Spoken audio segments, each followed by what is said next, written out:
this video, we're going to continue the discussion about discrete probability density functions, but we're really going to focus on expected value in this section. A little bit of standard deviation, but mostly expected value. And so you will need a good calculator, the one that you enter in lists. We're going to be using those same basic steps that we've used in other lessons, just a little different twist on it. And so here we have 4.1b, discrete probability density function, again, focusing on that expected value of the, oops, I didn't test out my pen. Now, I don't know if you can tell by my glasses and my hair. I literally just made the last video. Ah, there it is. I don't know why my pen just decided to stop in the middle. Okay, so would it run out of ink? Just kidding. Okay, expected value. Another way of saying expected value is mean. So really, we're not doing anything new at all. We're just finding the mean. However, when we are working through this, this is going to it's going to look a lot like a frequency table when we're looking for the mean, because we have two lists here. Okay, so to find the expected value, so we're finding the mean. That's what we're doing, but it's called the expected value. And I'm not really going to get into that right on this example. We will jump, I'll explain it a little more later, why that vocabulary that is being used, but it is essentially the mean. And so just like when we find the mean of a frequency table, we're going to multiply each value of x times its probability.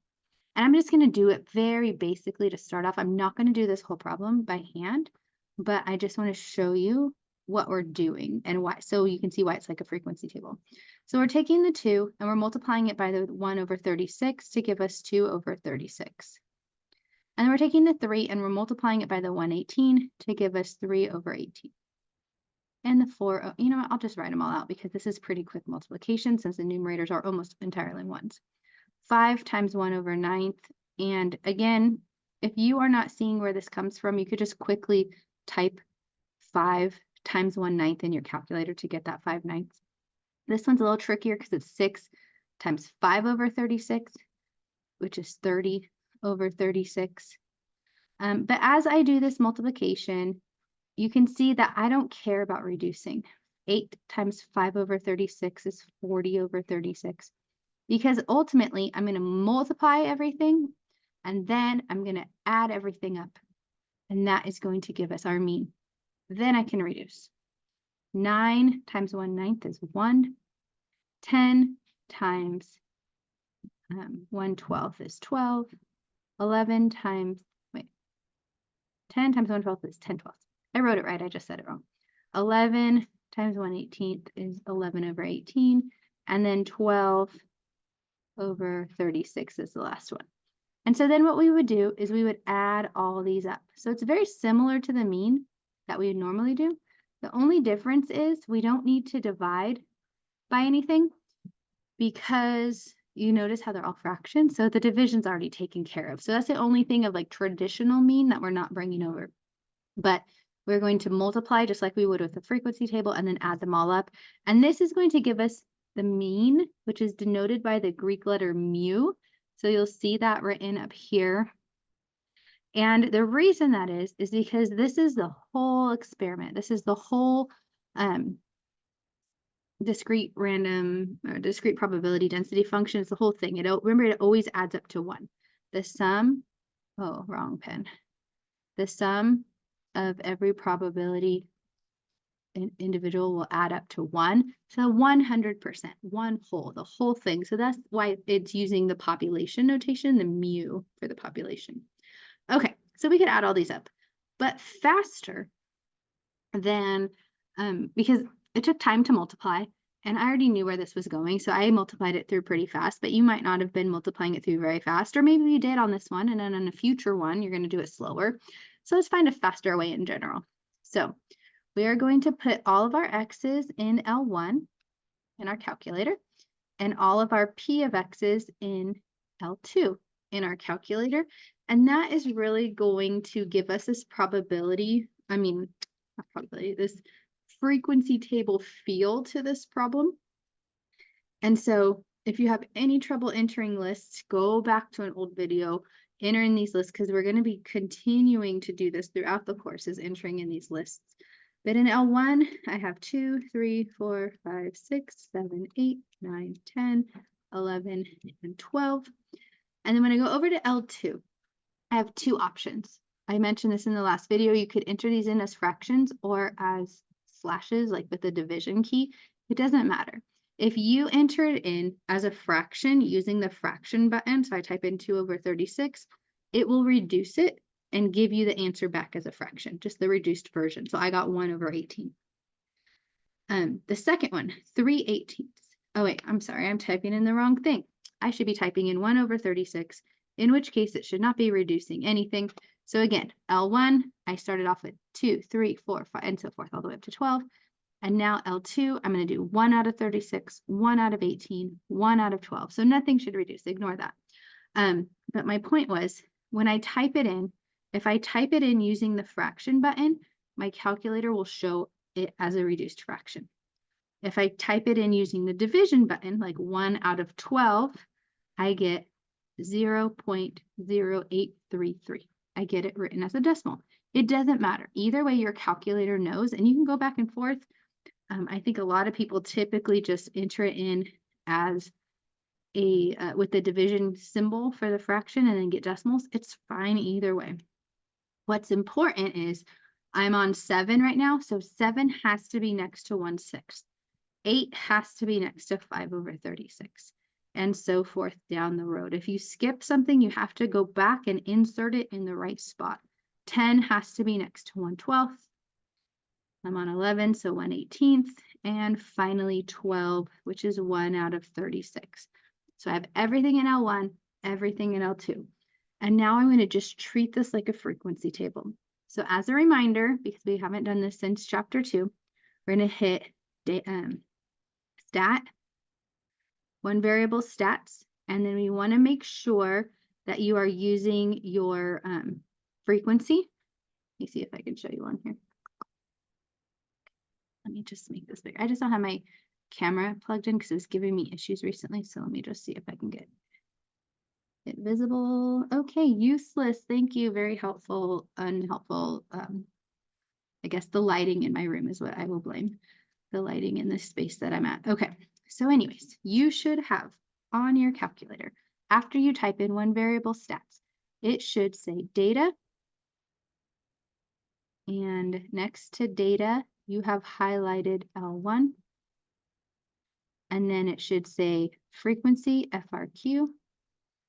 And next, oops, it starts off with 1, skip that, skip L1, and make sure L2 is highlighted. And once you have both of those done, you go to calculate, you go down to the mean. Now remember, in the past, we used X bar for mean, and it doesn't matter.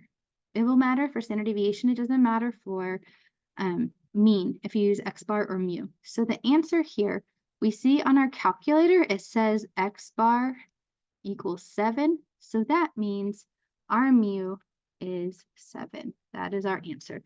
The expected value is 7.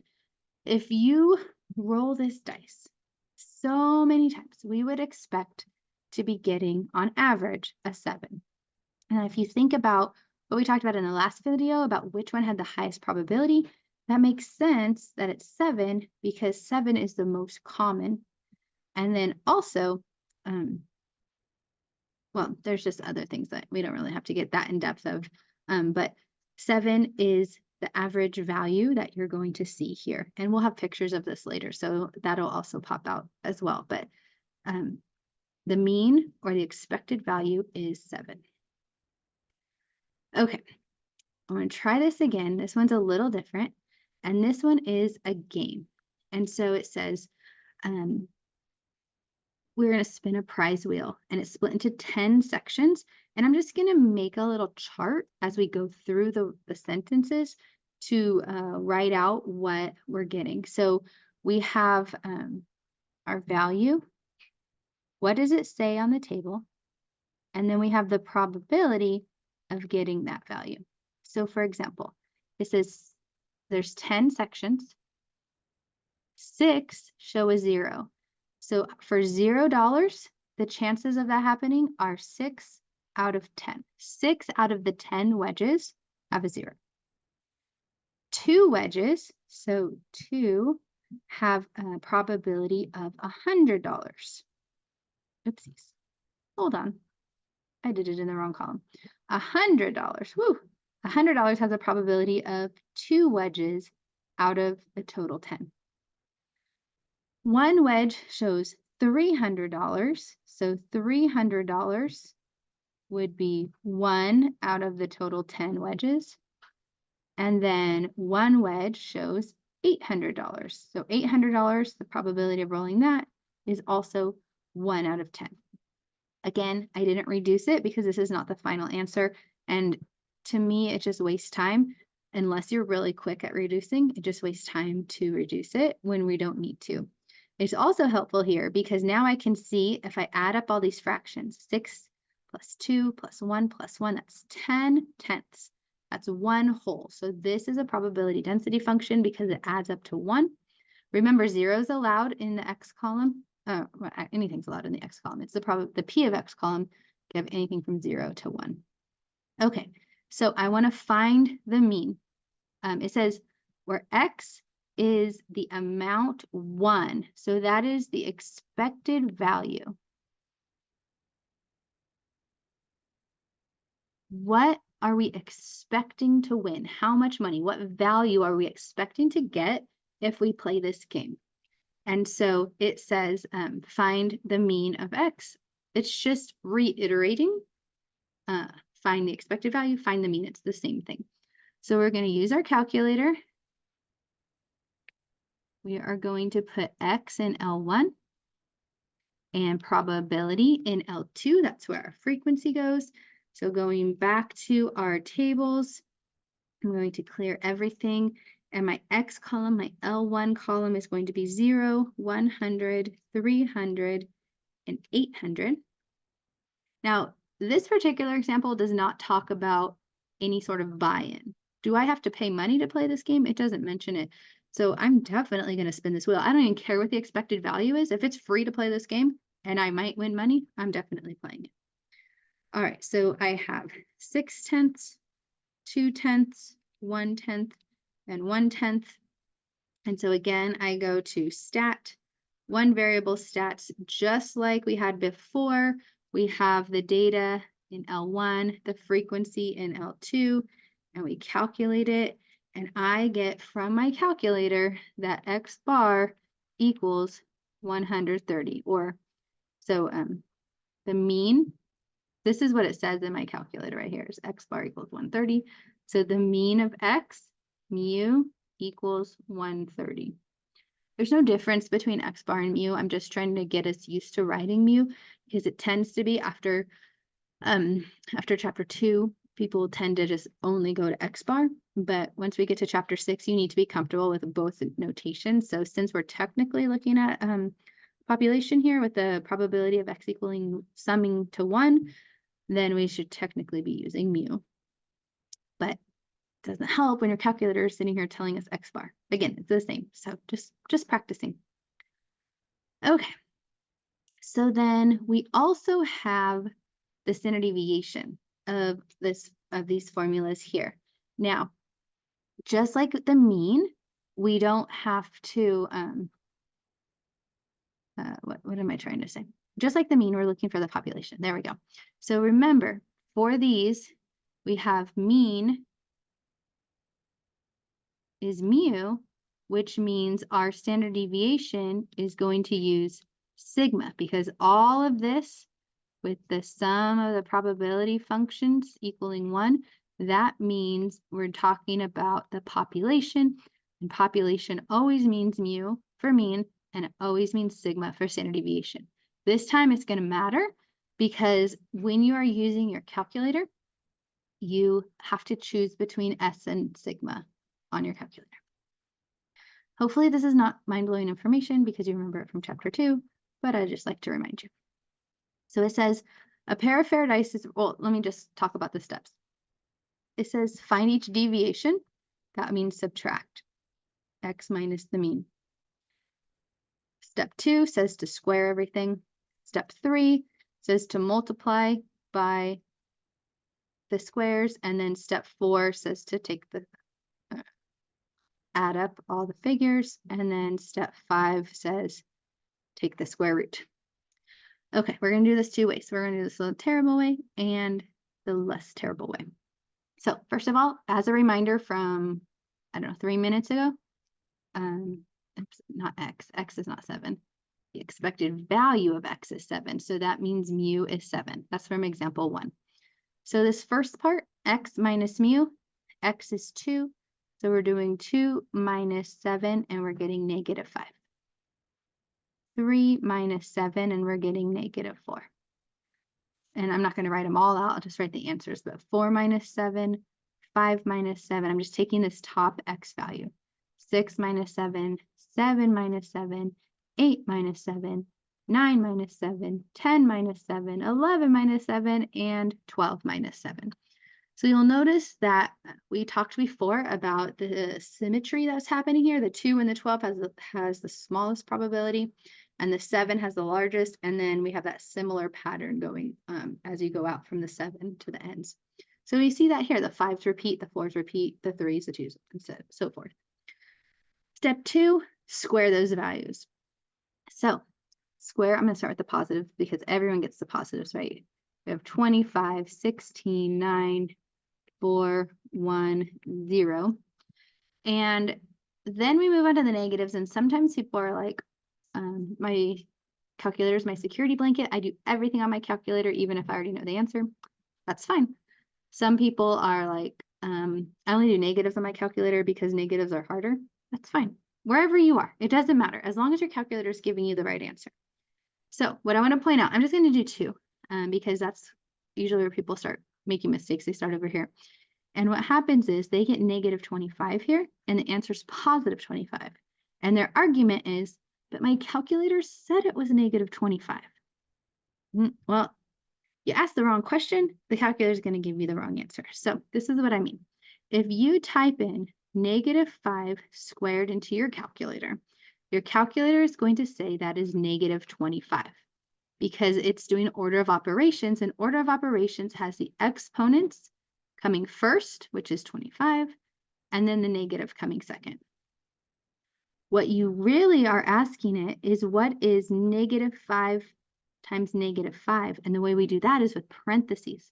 If you put this parentheses around at your calculator is thinking negative 5 times negative 5, which is what squaring actually means. The other way your calculator is thinking, what's the opposite of 5 times 5? And there's not enough negatives there. So that's the problem. So by typing it in the correct way, we get positive 25. So make sure you're using those parentheses when you're squaring, or do it in your head. That works too. Okay. Our favorite, now we have our fraction. So we're going to do P of X times this line we just did. So 25 times 1 over 36. I am going to try my best to fit it in here. 25 over 36. 16 times 1/18 is 16 over 18. Again, I am not reducing. So I have 9 times 1/12 is 9 over 12. 4 over 9. Ooh, it's times 1. That's easy. 5 over 36. Ooh, it's times 0. That's even easier. And then the pattern goes back down. So 1 times 5 over 36. So once I see it on the left, I can just copy it, the pattern over here. 4 over 9. 9 over 12. 16 over 18. And 25 over 36.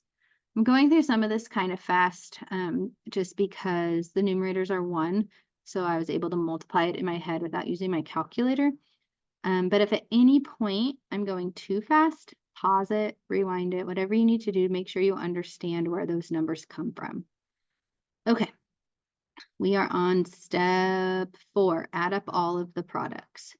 So I'm going to now go through with my calculator for sure. And I'm going to add all of these numbers, and I'm going to write that answer on step B. Add that all up. And so I get 25 over 36. I'm gonna cheat too, so I'll show you what I do to make it go faster. Plus 16 over 18, plus 9 over 12, plus 4 over 9, plus 5 over 36. Oh, let me do that one again. Came out weird. 5 over 36. Now what I just did plus is I got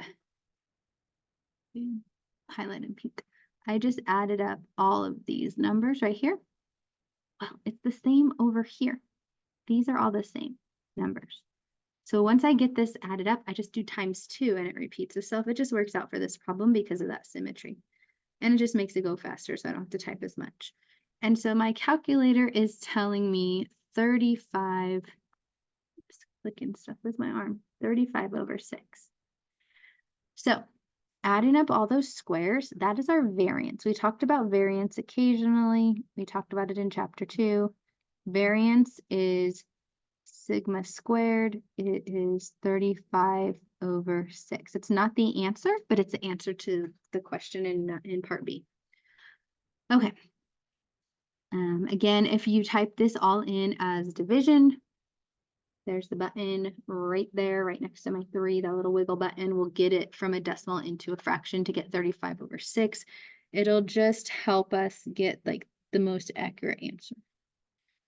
Because if once we start rounding, then our answer gets more and more off. Okay, so C is to take the standard deviation. So I'm take the square root to get the standard deviation. So taking the square root of both sides, I get sigma on the left. And then I'm just going to write the square root of 35 over 6.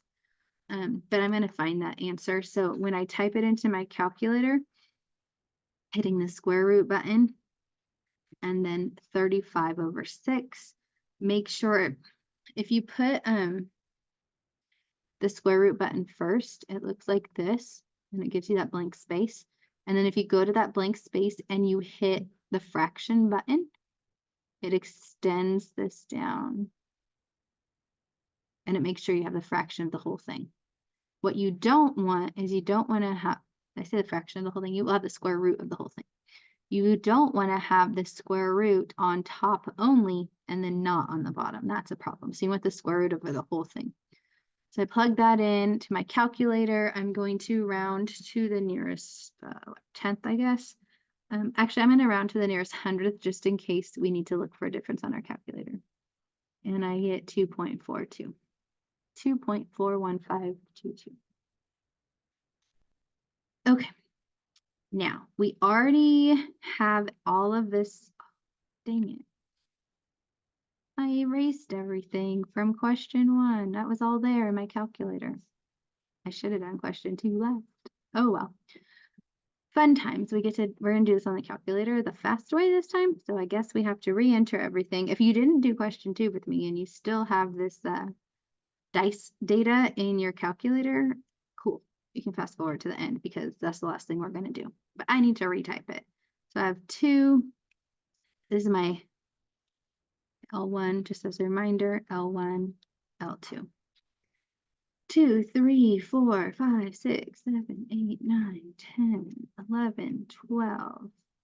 And then on the second list, L2, I have 1 out of 36. I have 1 out of 18, 1 out of 12, 1 out of 9, 5 out of 36, 1 out of 6, 5 out of 36, going back down, 1 out of 9, 1 out of 12, 1 out of 18, and finally 1 out of 36 is lined up with my 12. Okay, back to where we were at the beginning. I have all the dice stuff listed in my calculator, and actually I'm gonna just stop this, make myself bigger. Why? I don't think you can see this, can you? Why does my calculator hate being on? It's like it's camera shy. I don't know why it hates being on the screen so much. Okay, so when I hit stat, one variable stats data L1, frequency L2. None of this has changed in the past since the video started. And I go to calculate. Now, this is where it's very helpful in terms of S versus sigma, because right off the bat, I see that X bar is 9, and you might have noted, X bar is 7. And you might have noticed this earlier. Your eyes might have looked down and saw that S of X is error. That's because there is no sample. This is only population. This is only 100% the sum of the probabilities equals 1. That's population. So you have to scroll down past 3 to number 4. And there we have it, 2.42 or 2.415 due to the same thing that we just had on the last problem. So this is the kind of standard deviation that I like, because you don't have to choose. You don't have to remember that it's sigma, because sigma is the only one that's in there. Everything else has an error. All right, so that was the second part of the discrete probability density function video. Hopefully it's starting to click, and just send me an email if you have any questions. Okay, bye.